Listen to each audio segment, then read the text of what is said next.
Fight over the weekend almost eclipsed by the interview that took place after the fight over the weekend, where Colby Covington had the microphone and said, I'm very close to quoting here, but this is not a quote. "Hey, Robbie Lawler, you should have learned from your good friend Matt Hughes. When there's a train coming, get off the tracks." So, for any of you that are not understanding that, Matt Hughes, who is a good friend and mentor and training partner of Robbie Lawler, essentially from day one. I mean, those guys go back to Iowa with Militich when Matt Hughes was the champion of the world and Robbie Lawler was 20 years old. Same weight class. You just know how that kind of stuff goes, right? The young guy in the room looks up to the older guy in the room. Older guy in the room happens to be the world champion. Okay, you get it.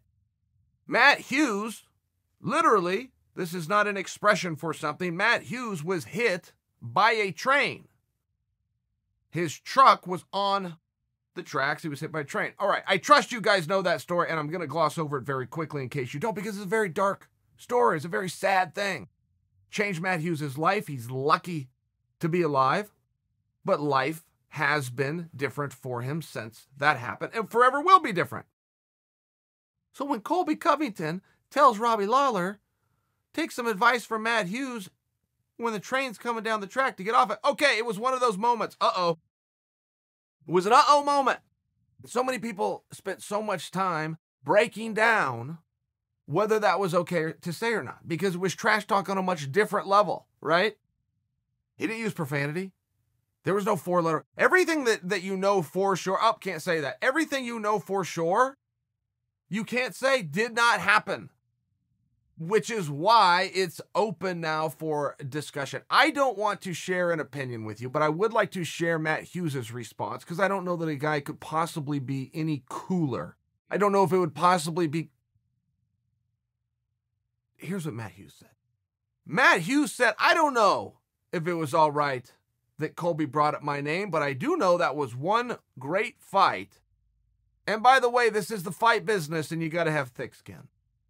The end. I thought that was a pretty cool response. That was an opportunity, particularly with the narratives that were out there, for him to add to it, to gain a level of victim status, if you will, to become the wounded duck, if you will, to bolster himself and to take away from Colby's moment. So I don't want to have an opinion any much larger than Matt's. If Matt's going to be cool about it, then I guess that's the signal to everybody else to let it go. I am inclined to believe, whether I'm right or not, that there is a likelihood that Matt was in on it.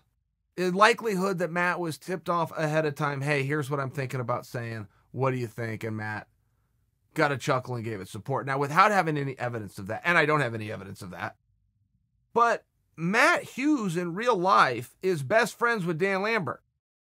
Dan Lambert is not only Colby's manager and mentor. Dan Lambert owns the American Top Team, owns the whole gym. So I don't believe that Colby would be able to just go out and insult with such a dirty line. It was just a dirty, mean-spirited line. I don't believe he would go out and do that to Matt Hughes unless maybe there was a little discussion ahead of time. None of which I can prove happened. But that was my takeaway. I was in a room with some people. Well, you guys know, Joel, Ladd. They were over watching the fights, and their jaw was on the floor. And this is our hometown guy. This is Colby Covington fighting. Even they were like, man, I can't make a case for that. I can't excuse him for saying that. Not against the guy who actually got hit by a train and whose life is different now. I just couldn't help but think maybe there was some good-hearted shout-out name play here that was approved ahead of time. My own thoughts. I suppose we will never know.